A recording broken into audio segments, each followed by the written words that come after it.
Let's go. You're listening to Making Data Simple, where we make the world of data effortless, relevant, and yes, even fun. Okay, podcast listeners, Al Martin here. You made it back again, which I appreciate.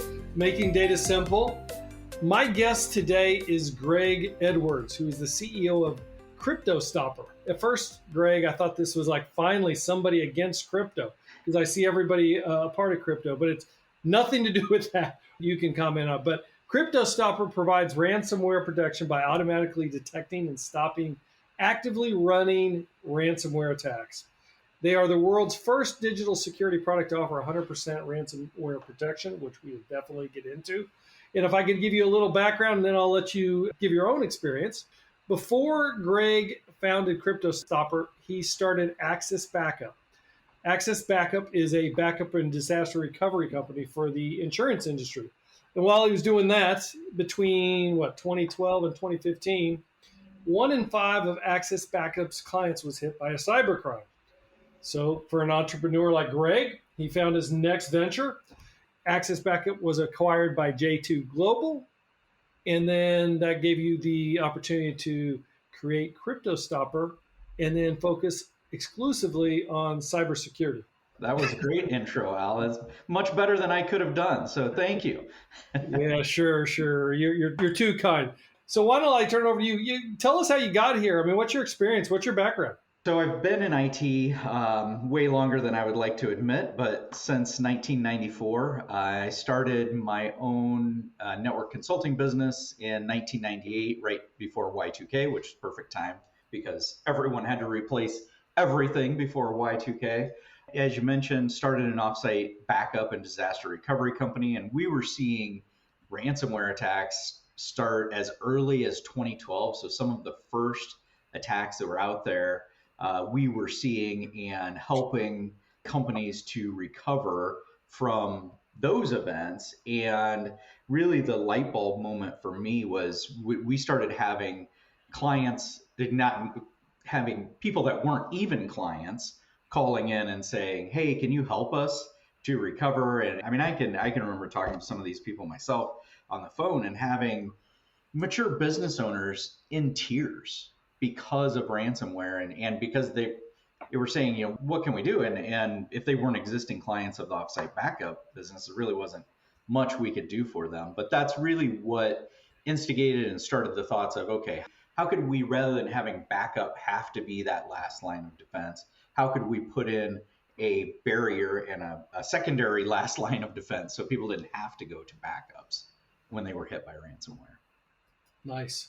I want to jump into that, but a couple of comments I want to make first. I forgot all about Y2K. Yes, I went to work. So I'm glad you reminded me. You know the funny thing about Y2K? I was in the business. I was in the database business. And, the whole world was going to come to an end. All these listeners out there that are millennials that didn't go through it, they don't know anything about it. They probably heard it. But so we shut everything down. In other words, everybody had to stay in the office. We stayed overnight because I'm in the database business. And we had all these games brought in and stuff like that to make it kind of a party. And guess what happened? Nothing. Absolutely nothing. About 2 a.m., we all looked at one another and said, we're tired. We're going home. Call me if something happens. So, yeah, well, absolutely nothing. Not to one-up you on that, but I actually had a trip and flight scheduled on January 1st of 2000 and flew to Mexico.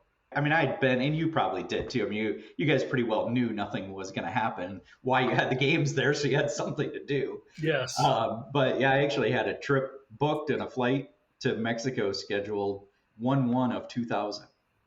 Wow. You weren't afraid that the plane was going to come down or anything because of memory over being overwritten or something. Right. I wasn't actually in the air, though. I don't know that I would have been quite that confident, but You're an Iowa guy, huh? Yeah. Yep. Cedar Rapids? Yep. I grew up in a little bitty town just north and west of Cedar Rapids. But yeah, live out on a farm just outside of Cedar Rapids and north of Iowa City. Is it a remote company then? I mean, yeah, we're 100% remote. Actually started remote pre-pandemic even. So you were remote before it was fashionable then. Yep, that's right. Well, coming from the backup and disaster recovery world, so we used to do 1 week every year, before we were completely remote, where we would send everyone home and work completely remote for a week. And I don't know, probably around, I should have, wish I knew the exact date, but I'm thinking around 2016 or 2017. I said, why do we even have an office when we know we can work completely remotely? Let's just go do it. And So is it most of the folks in your area are all over the country or all over the world? all over the world? We are a small business still. Actually launched Cryptostopper as a product on its own earlier this year. Prior to that, we were a full managed security services company, but then had developed Cryptostopper because the backup world and nothing else was stopping ransomware. And How big is the company? So 12 employees. Well, that's fine. Iowa or Iowa State fan? Iowa. Of course. Yeah. We had to ask anyway, though. And so I would imagine Iowa State is then the nemesis. Absolutely. Other than, if they're not playing Iowa, we want to see them win. They're like a little brother. Yeah. Yeah. Okay. Why the name Cryptostopper? Well, so this goes as far back as CryptoLocker. Oh. CryptoLocker was one of the first big ransomware variants out there. And so we named it Cryptostopper, and the connection to cryptocurrency, stopping the crypto payments. Cryptostopper, we thought, was a good and catchy name. Well, so tell me more about the stopping the crypto payments. What do you mean by that? What we do is we're watching for that action of encryption and stopping that ransomware attack that's actively happening, and then the payments don't need to be made. Oh, I see. I see what you're saying. So we're stopping the cryptocurrency payments. I'm a proponent of cryptocurrency. Don't think that it's going anywhere anytime soon. It's not about stopping cryptocurrency, just stopping the crypto payments for ransomware purposes. I'm a proponent too. I wish I would have invested in it, but the problem with cryptocurrency is you can't tell how much it's worth. It's like a painting. Yeah. So I had a hard time. I just never invested in it. Hopefully you're making good money. I've dabbled. I wouldn't say I'm a serious investor because it is so volatile. I have trouble with it. But I was looking at it like when it was $2,000 or something, Bitcoin, and I'm like, oh my goodness. Anyway, it's all fine. That's not my only mess up or miss. It's always an act of omission that hurts me, which is fine, better than losing money. All right, so Cryptostopper. Tell me about, ransomware is all over the news. I'm curious as to how you define ransomware, what Cryptostopper actually does, and what is the nature or the, what's the persona of your clientele? I mean, what clients, who's your target market? To start off with, our target market are managed service providers. So we're really working to secure Cryptostopper as the number one way for managed service providers to be able to stop ransomware within their client environments. So the end clients are SMBs, so small businesses, which I define as between 25 and 1,000 users that can step into the mid-market space. But really, those are the end clients that we're looking at, are companies that are 25 to 1,000 employees and serviced by a managed service provider. Does that answer the first part of the multi-part question? Yes, kind of. Why managed services? Oh, I still own a managed services business today, and the amount of ransomware attacks that managed service providers deal with, you take an IT department and outsource it to a managed service firm, then they don't have complete control over everything that happens. And so they're dealing with these ransomware attacks. I haven't talked to an MSP in the last 18 months that hasn't dealt directly with a ransomware attack. It's painful for them. And so it was a natural fit for us to sell to other managed service providers. So let me just make sure I'm clear on that. So you actually, in that case, you don't sell to the end user. You sell to the managed service provider to ensure that their end users are properly taken care of. Absolutely. Is it a Yep. fee or a offering that they give to their end users, or do they usually just purchase it and cover their end It's about a 50-50 mix. I mean, the model is really changing within the MSP space for security. They're all becoming security service providers as well as managed service providers. And so it's about a 50-50 mix of whether they have a standardized stack and they will just then add Cryptostopper and put that into the stack. And that's part of their 2022 security offering, or then the other half will go and sell it to their clients. We're not selling it to the end clients. We're selling it to the managed service providers. That makes sense. That makes sense. So SMB, managed service clients, would you ever sell direct if it wasn't a managed service? We've made the decision to not sell direct in that we funnel them all through a reseller. We may, once we move into the enterprise space, which we have plans for in late 2022, then we'll have a direct sales channel for that 1,000 and over set. And your definition of ransomware? So definition of ransomware is a system that will encrypt and hold files for ransom and require a payment to get that decryption key back. In a subset of that, I do consider the exfiltration of data and then holding that data and the threat of releasing it publicly. I do consider that ransomware as well. But there's so many things. I mean, I think that the definition of ransomware has almost become so broad that it does need to be defined more narrowly. And my definition of it is something that encrypts files or exfiltrates files and holds them for a ransom.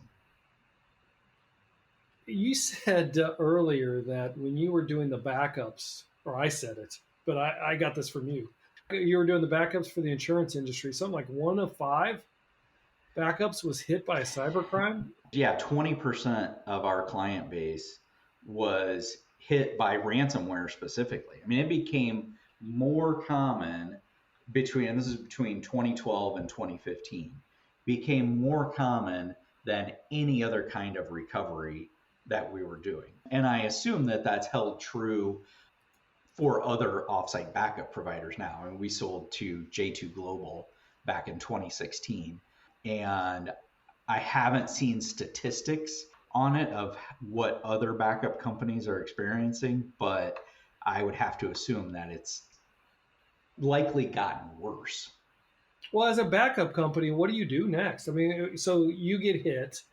They've encrypted or holding files that you can no longer gain access to. What do you do? Luckily, the way that our backup solution worked is that we required that people it was offsite already, but we required them to have separate passwords for that backup so they could recover from backup. But I mean, there's a lot of ransomware out there today that will actually go after, especially the on-site backups, and encrypt those. And people think, oh, well, they're encrypted, but they can double encrypt that data. So if you've got your backups that are on the local network, then they're not safe, even if they are encrypted, because they'll run encryption over top of that encryption, if that makes sense. It does make sense, but the thing is, and I was talking to somebody about this the other day, which I never really considered, you got to be real careful about your backups, right? Because otherwise you could be pushing it to the backup. Yeah, absolutely. Well, and now the more advanced backup solutions, they'll allow you to run a malware scan and run a scan on that data before you put it back in production. And then the really advanced ones will let you put that into a lab environment so that you can recover, put it into a lab, and see where that intrusion came from. So even if you don't have an advanced endpoint EDR tool, you can then put an EDR tool in that recovery lab and then see where that ransomware initiated and came from. But I mean, the whole point of Cryptostopper is to avoid all of that, because I mean, you can imagine, if that's the scenario, you're recovering to a lab, you've got really good backups. I mean, awesome, but your entire company is down this whole time that's happening. And why put the company through that when there's a solution like Cryptostopper? Not to be salesy, and that's not what this is about, but that is the whole reason for creating Cryptostopper, so that people didn't have to go to those backups. Are you essentially screwed if it's encrypted? So if the backups are encrypted, yeah. I mean, like, let's say, yes, let's say it's a terrible situation where they get both your primary and your backup. They've got a hold of it. They've encrypted it. Yeah, I mean, really, and I'm not a proponent of paying these guys, but really then your only option is paying. The average ransom payment in 2021 is $512,000. That's what I was going to ask you next, is like, how bad is it? I'm sure you got statistics. All over the place. The most common stats that I've seen for the growth of ransomware in 2020, there was a 7x increase over 2019. And then 2021, I've seen anywhere from a 2 to a 4x increase over 2020. So these attacks are just multiplying. And then every 11 seconds is the most reputable stat that I've seen on how often the successful ransomware attacks are happening, and that's expected to go to every 2 seconds by 2030. What was the pipeline that got hit? Colonial. That was a famous one. What'd they pay? $4 million? $5 million. And the U.S., I don't know if it was Homeland Security, they're one of the law enforcement agencies actually clawed some of that back. Cryptocurrency, we were talking about the volatility of cryptocurrency. So they paid $5 million.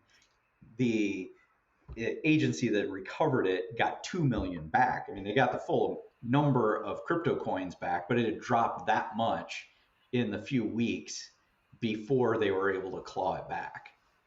Oh, really? I didn't know that. Yeah. So it was actually the value of the cryptocurrency had decreased. Is that what you're saying? Right. That actually was a ransomware as a service, if you've heard of that. So there's a thing called ransomware as a service, where an organization will create a software as a service, and then they will have others that actually deploy it. So it was a secondary hacker that deployed the ransomware that hit Colonial Pipeline. Ransomware as a service. That's fantastic. That's the world we live in today. Funny thing about that is, and you probably know this better than me, I just find it crazy. I find it interesting that a lot of these ransomware as a service places like are in Russia, and they're trying to be legit.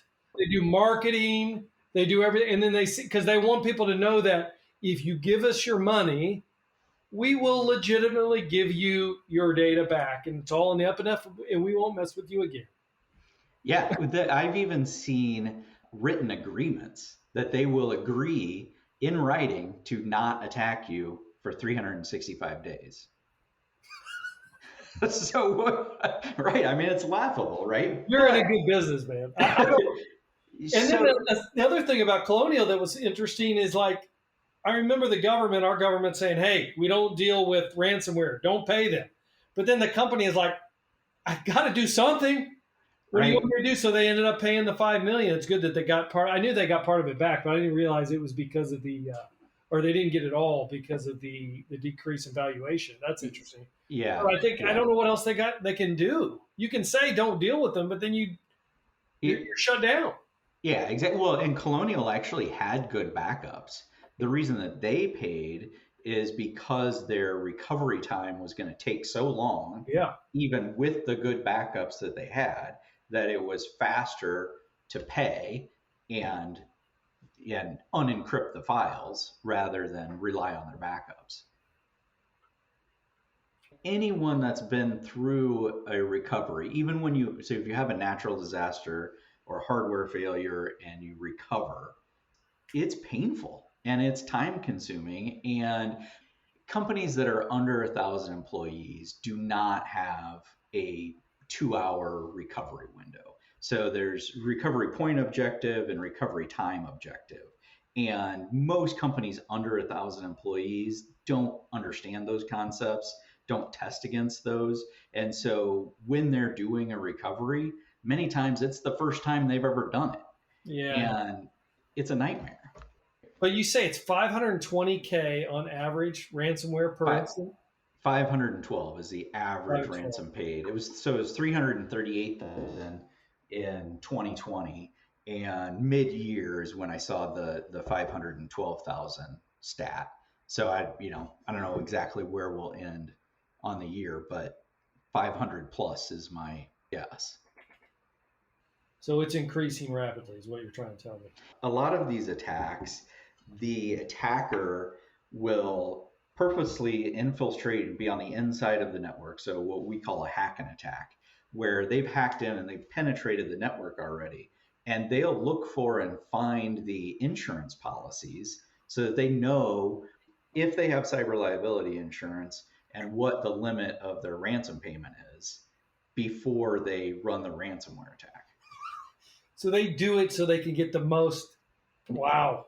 You're saying they research, they know what their insurance policy is going to give them, so then they know what to charge. Right. So we were talking about Russia earlier and legitimacy, and that these ransomware organizations are setting up like legitimate businesses. In Russia, it is not illegal for an organization in Russia to run a ransomware attack or any kind of data hacking attack against another entity as long as it's not in Russia. Well, isn't that convenient? Yeah, so there's so they do. You guys can come here, but don't screw up with our companies. Everybody else is okay.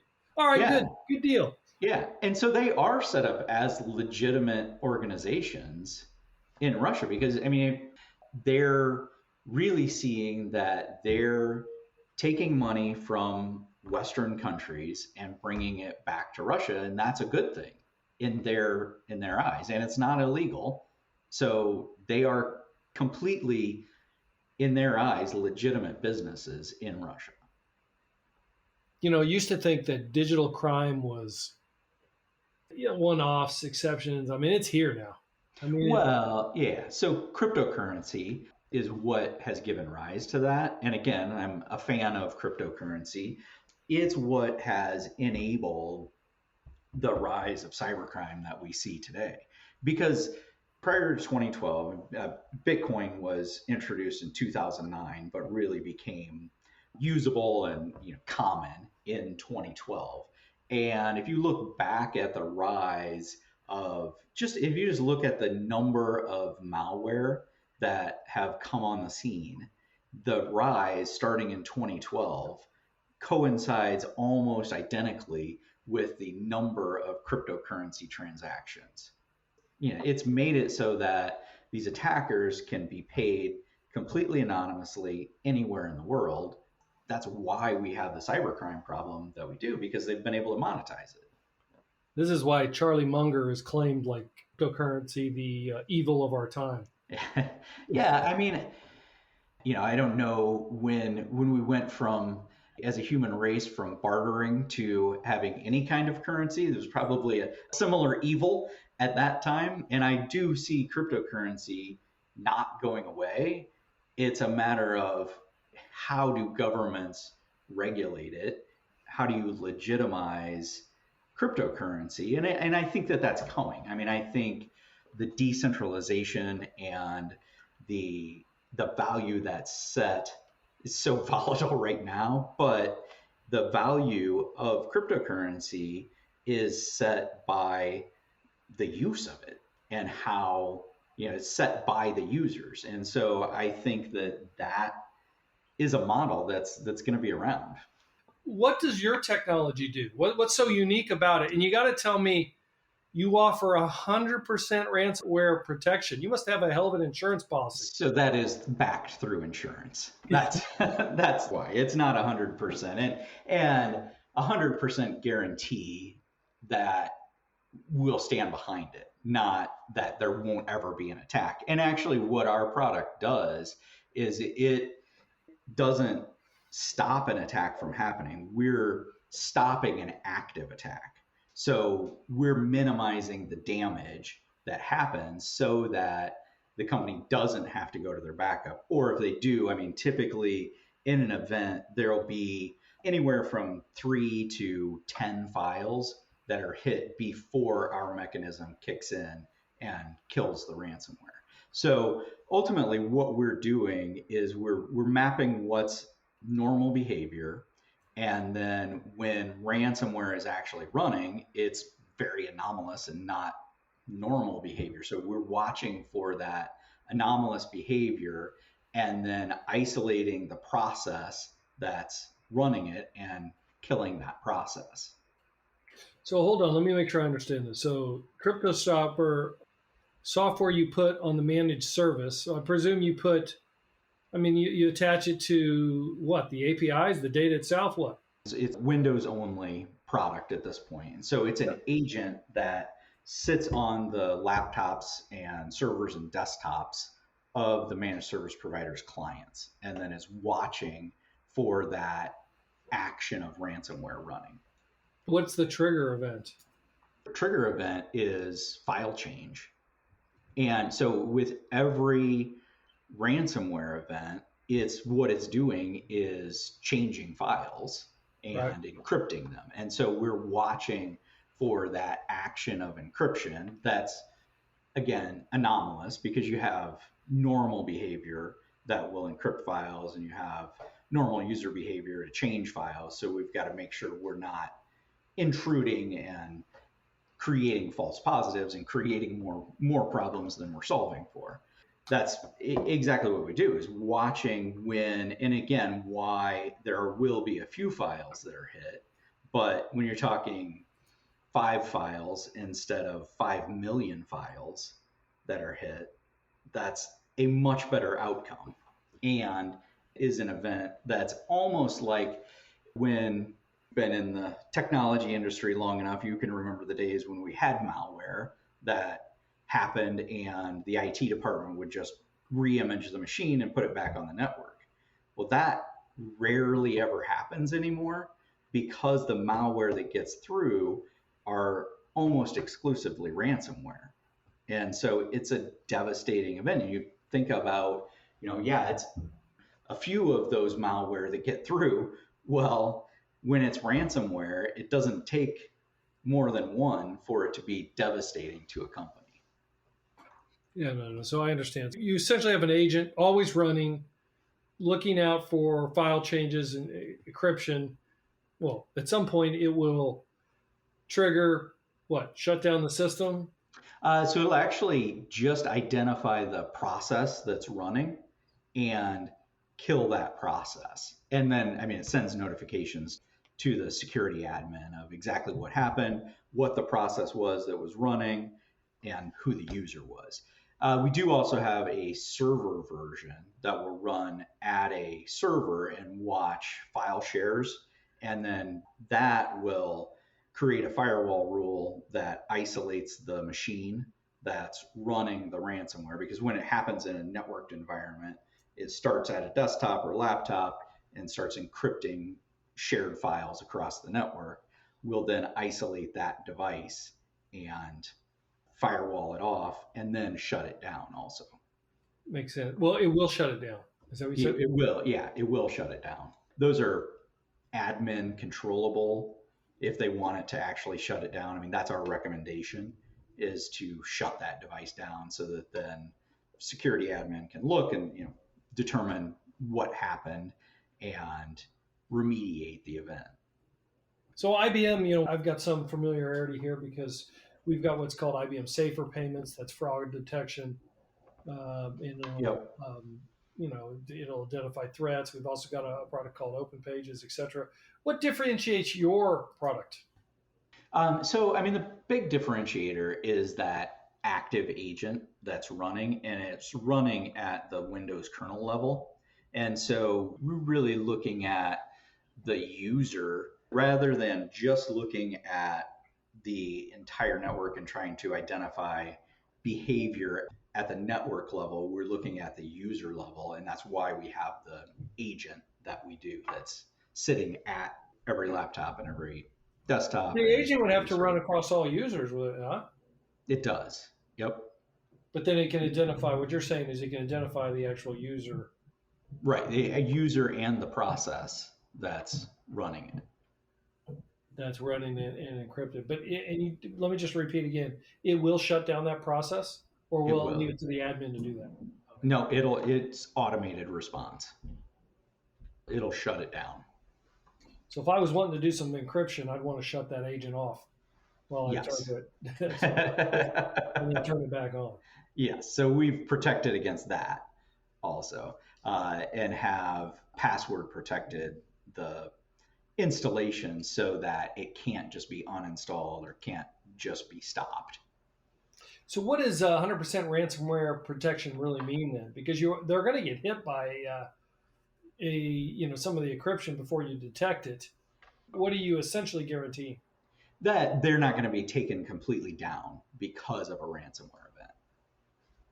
That's a pretty wide definition, isn't it? It is, and we have some legalese around what the terms and conditions are. That makes sense. You got any AI built in or anything? So we haven't yet. So we are planning to. We don't feel like we have enough of a data set to make the AI viable. We're on about 15,000 endpoints. Once we get to the 100,000 endpoint level, then we feel like that'll be a large enough data set to make the AI. You VC funded, or you? We're angel investor funded. So started out bootstrapped and have grown and have taken a couple of $1 million in funding, and actually planning to do a VC round in 2022 for a $6 million raise. And then you're looking at, that's awesome. You said you were looking at expanding toward more enterprise level. Yep. What's the catalyst that takes you from SMB to enterprise?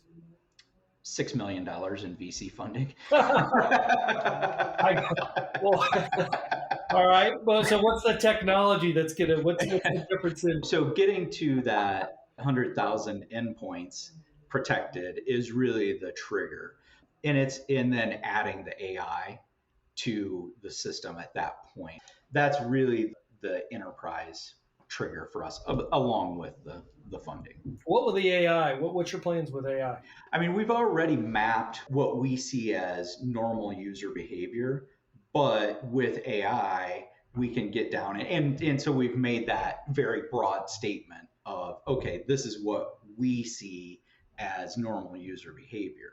But with AI, we can map that down to the individual company and the individual user of what's normal behavior for that user and for that company. That makes sense.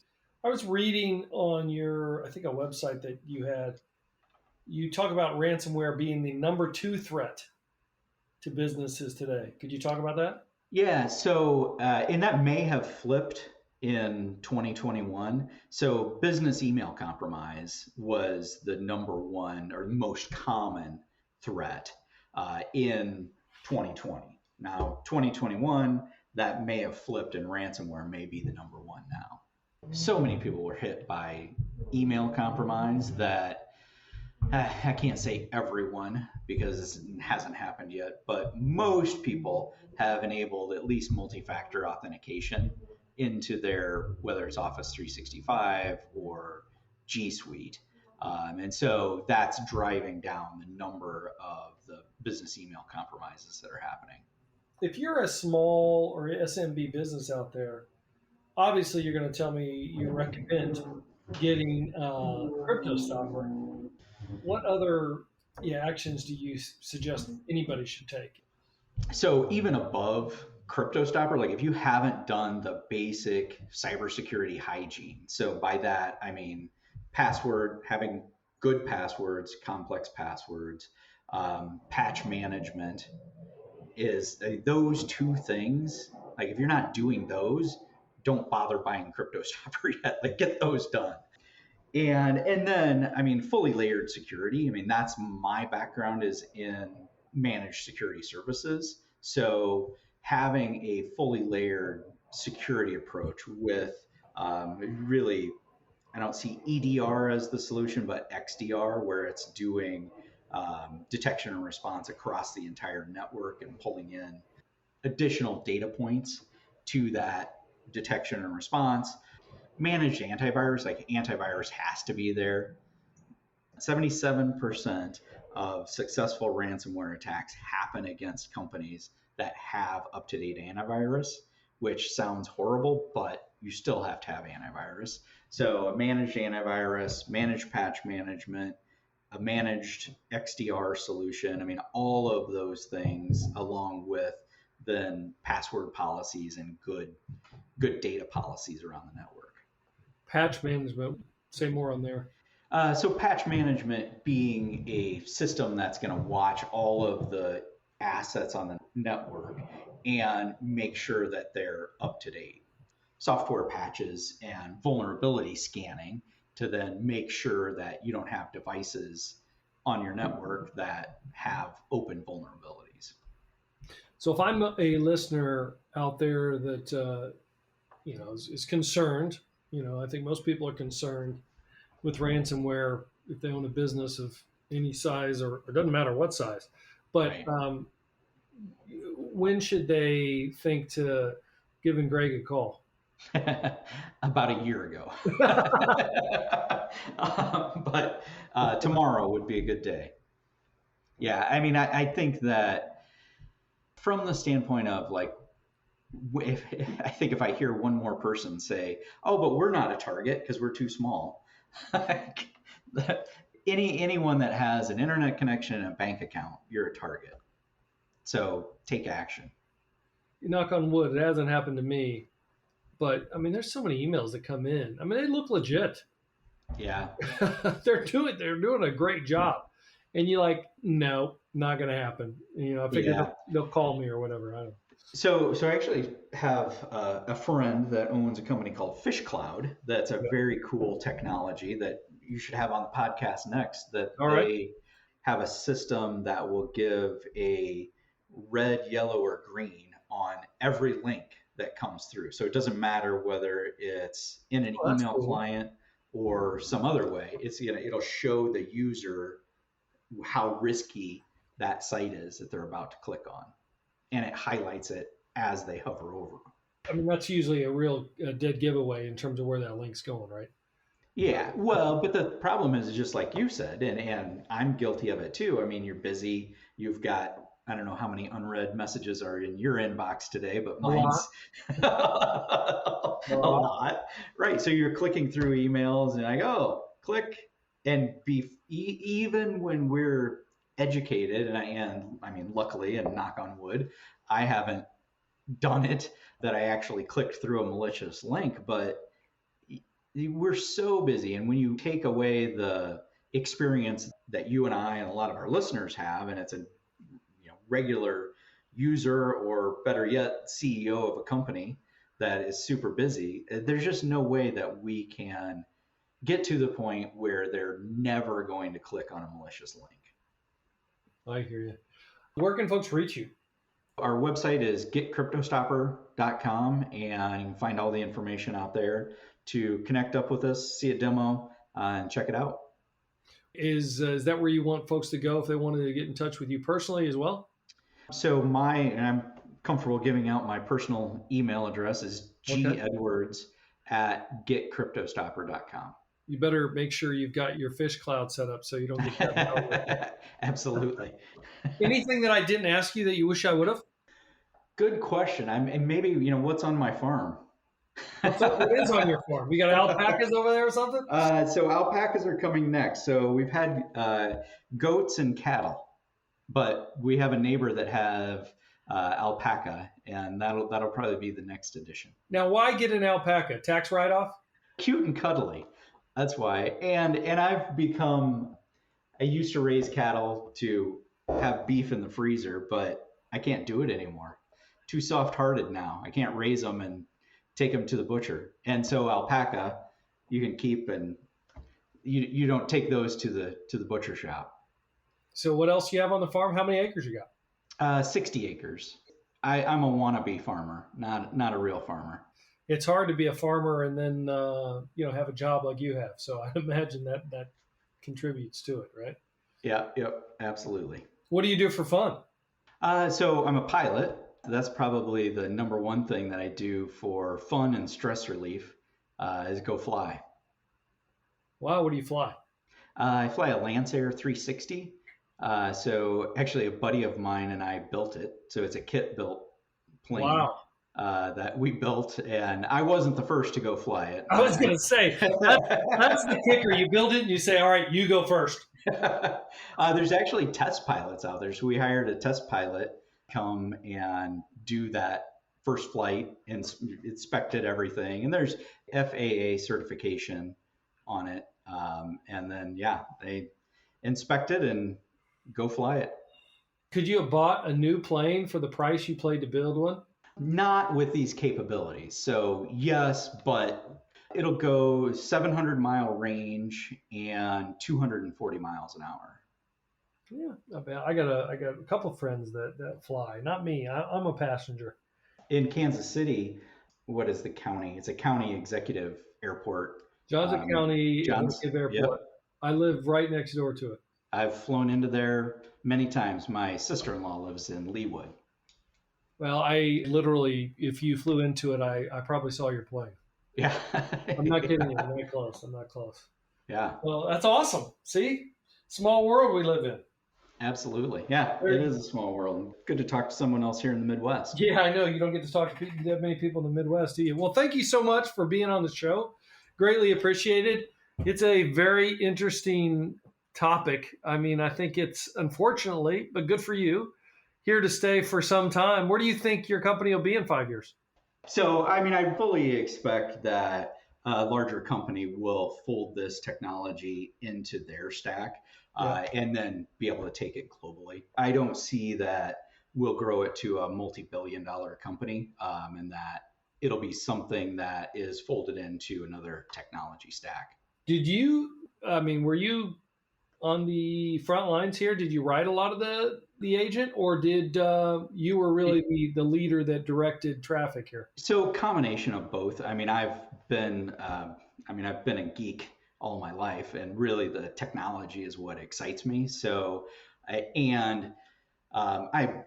feel that as a business leader, I'm a good leader, but up to a certain point. So once we get to 100 plus employees, I don't see being a good leader of that size of company. Say tap out. You'll do what would you do? What would you do? You do would you go to CTO? What would you do?